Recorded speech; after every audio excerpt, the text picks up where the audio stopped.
Thank you, Mr. Chairman, and the ranking member for holding this hearing. I want to bring some clarity to this hearing because I appreciate very much Senator Durbin's voice on this issue, and I agree with just about everything he has said. But I want to refocus this back on what this hearing is about.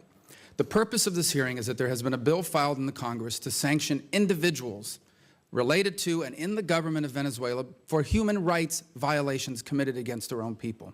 There have been people murdered in Venezuela.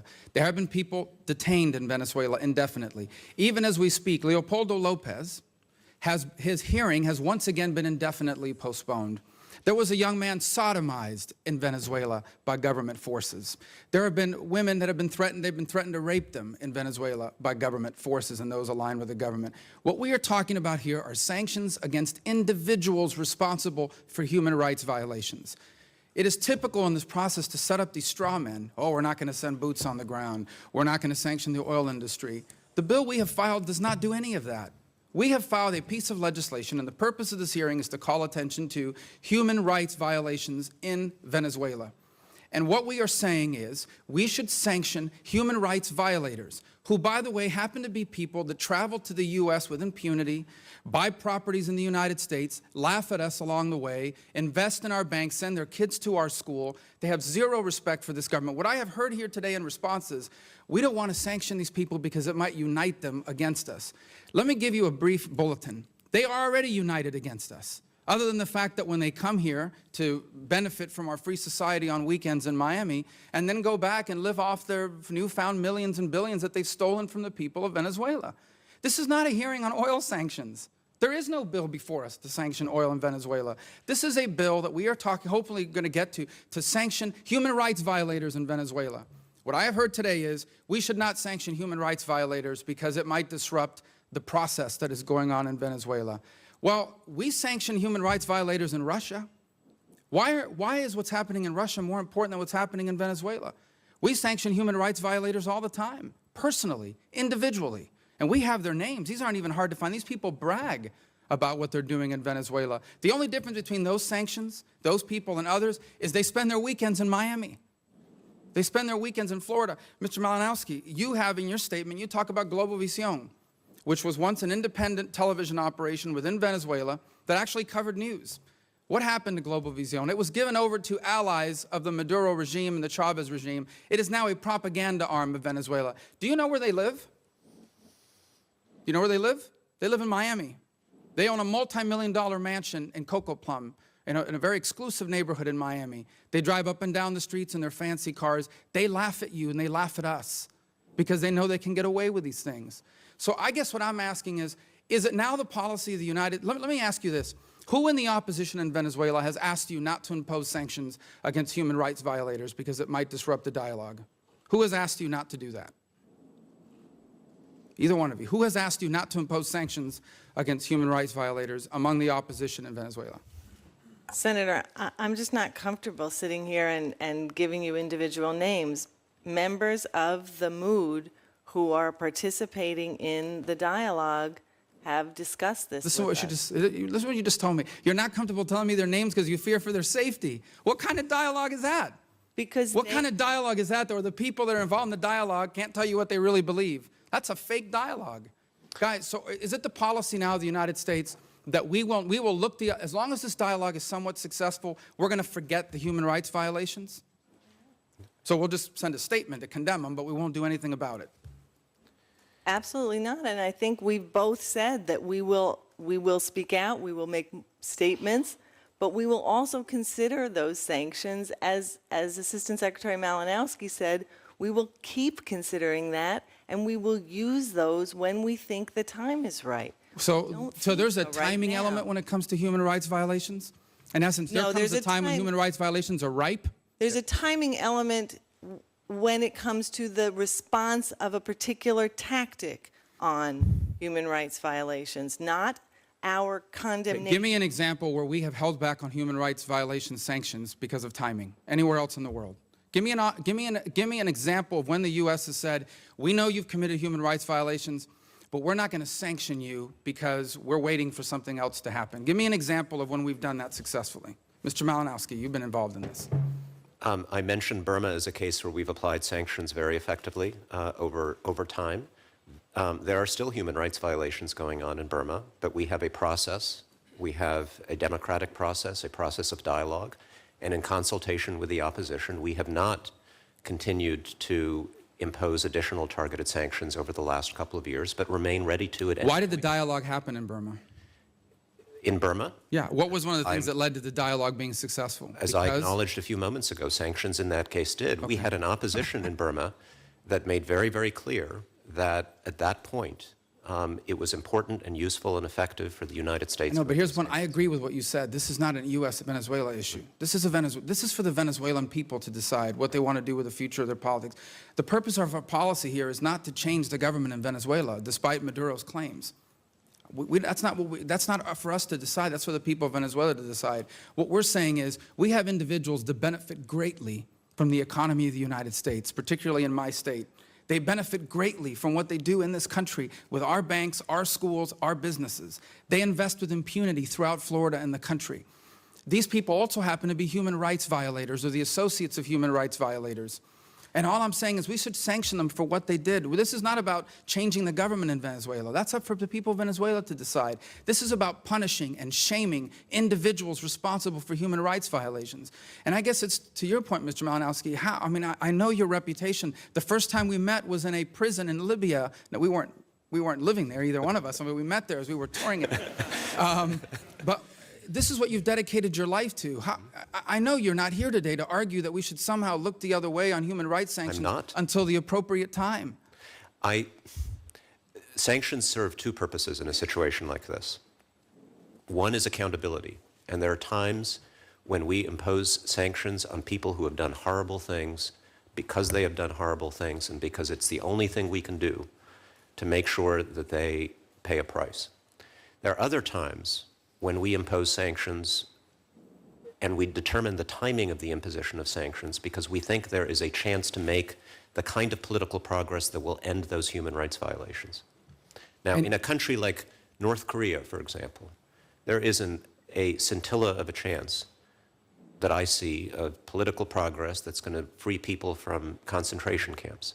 In a situation like that, the role of sanctions is to highlight the problem and to impose accountability. So in Russia, there's no dialogue. I know, but I can't believe that your position, given your history, it is that position. The United States must now. So now, our message to the people of Venezuela and to those who have suffered at the hands of these brutal oppressors is, I'm so sorry that you were sodomized by a pipe or by the butt of a rifle, but we think, for the sake of your country, that we're going to hold off shaming the people and sanctioning the people responsible for ordering that, because we think there might be some sort of dialogue that may one day allow you to own one newspaper that is free in Venezuela. Or we think there might be a day where you might technically allow them to let you protest somewhere at a time of their choosing and of their way.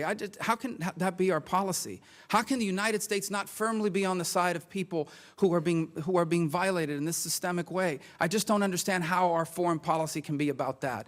We're not asking for sanctions. We're not calling for an oil embargo or anything of that nature. We are calling on identifying human rights violators in Venezuela, naming them by name, and sanctioning them for what they've done. And I just don't understand how we can sit here and say that the time isn't right to do that. I don't understand how we can say we should wait for some point in the future when the timing might be right to do that, because by admission what you're saying is that if the Venezuelan government does certain things over the next few months, that day may never come. And I just don't understand how that could be our foreign policy. Thank you again, Mr. Chairman, for holding this hearing, for all of you for being a part of it. I would want to summarize what your testimony has been here today, and that is largely that, in fact, there is systemic human rights violations happening within Venezuela on behalf of the government as a part of a strategy. Number two, you've stated that you do not find an objection, and in fact, many of you have advocated in favor of targeted sanctions against individuals responsible for these human rights violations. We've heard from testimony from the State Department saying that they don't think it's the right time to do it. I strongly disagree, as I think most of the members that were here today would as well. It is never the wrong time to condemn and sanction individuals responsible for grotesque human rights violations. And to that end, I wanted to use my time here today to share with you the name of 23 individuals in Venezuela who I think we should nominate for that sort of sanctions, based on many of the different things that you have all testified here today and others. I begin with an ombudsman, a person who's in charge of defending people and in fact has cooperated with the government. Her name is Gabriela Ramirez. Also should be sanctioned, in my opinion, is the two people involved with the Department of Armaments and Explosives, Aref Eduardo Rechani Jimenez y Julio Cesar Morales Prieto. Third is one of the prosecutors there who has also acted unfairly and participated in these human rights violations, Luisa Ortega Diaz, the chief of the Region Number 8 of the National Armed Forces, Luis Alberto Arayago Coronel, also the chief of a region of strategic defense, Miguel Vivas Landino, then a number of governors from regions where there's been an unbelievable amount of human rights violations who have been cooperative in those activities, Francisco Rangel Gomez of the state of Bolivar, the governor of the state of Táchira, José Gregorio Bielma Mora, and the governor of the state of Trujillo, Henry Rangel Silva.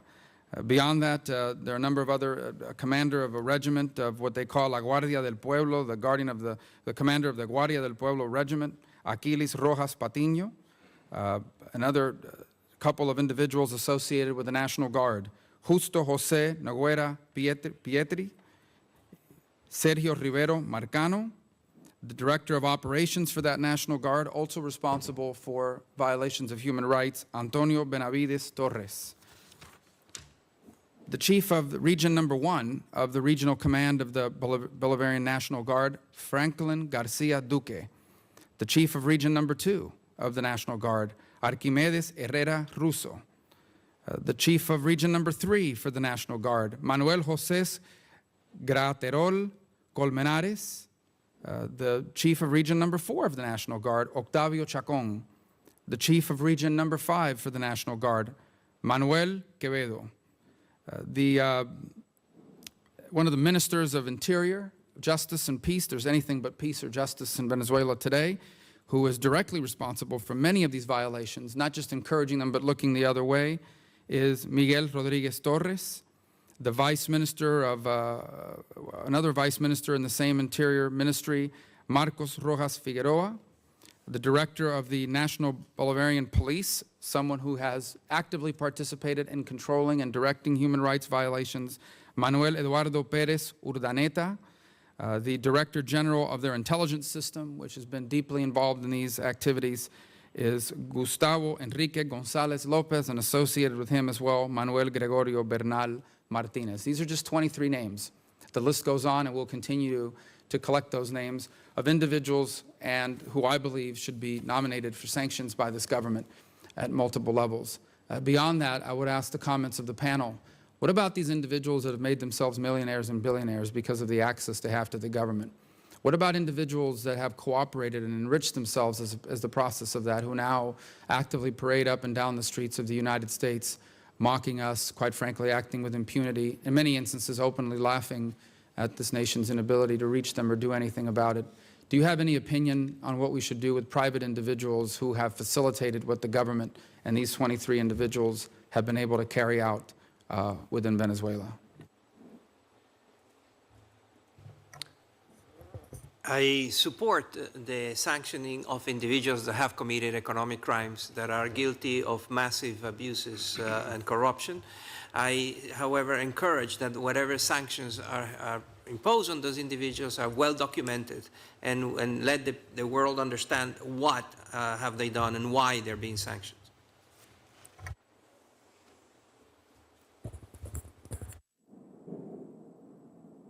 I would simply add to that what we're seeing still in Venezuela is the greatest waste of an incredible era of windfall profits. I mean, I'd emphasize that it's astounding. The country with the largest proven oil reserves in the world sees every morning millions of Venezuelans streaming out to find basic consumables in the supermarket. So there's a really extraordinary set of circumstances on the ground. I think that there's some real utility. Exactly how we do it, legally speaking, I'm not sure, but there's some utility in underscoring the degree to which some people have pirated the resources of the state, and in doing so, frittered away an opportunity to Venezuela to make a real leap forward economically. Senator Rubio, even targeted sanctions could be, in some cases, counterproductive. So I agree with Moises Naim that if any country in the world use that option, it's essential to be as transparent as you can in order to explain or to justify to the public and disclose as much information why, who has been sanctioned, and exactly what are the grounds. Well, and I hope we would as well, because it makes them stronger. And I clearly would not, by the way, let me just clarify, that list is by no means comprehensive. It is the list of 23 people that I would list 50 people if I could today, but at least 23 people that today I wanted to share with you and with everyone that I believe should be candidates for sanctions. And certainly any sort of sanctions would carry with them strong evidence of what these individuals have been responsible for.